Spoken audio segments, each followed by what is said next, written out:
વલસાડના વાગલધરા national highway પર એક કેમિકલ ભરેલ કન્ટેનરને અકસ્માત નડતા આગ લાગી। તારીખ 21 ફેબ્રુઆરી બુધવારના રોજ 7 કલાકે બનેલી ઘટનાની મળતી માહિતી મુજબ વલસાડના વાગલધરા નેશનલ હાઈવે પર એક કેમિકલ ભરેલ ટેન્કરને અકસ્માત નડતા આગ લાગી હતી। બે કાર સહિત અન્ય વાહન પણ લપેટામાં આવ્યા હતા। નેશનલ હાઈવે પર વચ્ચે બનેલી આગની ગંભીર ઘટનાને પગલે હાઈવે પર વાહનોની અવરજવર પર રોક લાગી હતી। સમગ્ર આગની ઘટના નિહાળવા માટે મોટી સંખ્યામાં ગ્રામજનો એકત્રિત થયા હતા। જો કે કોઈ મોટી દુર્ઘટના ન બને તે હેતુસર ડુંગરી પોલીસની ટીમે તાત્કાલિક ગ્રામજનોને દૂર ખસેડી આગ ઉપર કાબૂ મેળવવા માટે પ્રયાસો હાથ ધર્યા છે।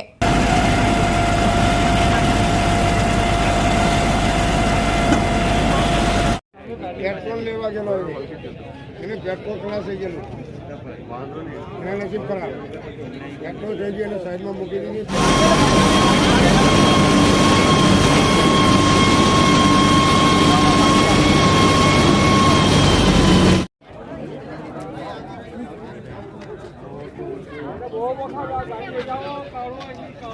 તારી ને જોજો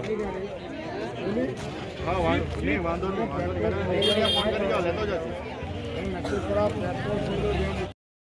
पेट्रोल लेवा गेलो એને પેટ્રોલ ક્લાસ થઈ ગયેલું એને નસીબ ખરાબ પેટ્રોલ થઈ ગયું એટલે સાઈડમાં મૂકી દીધી। પેટ્રોલ લેવા ગયેલો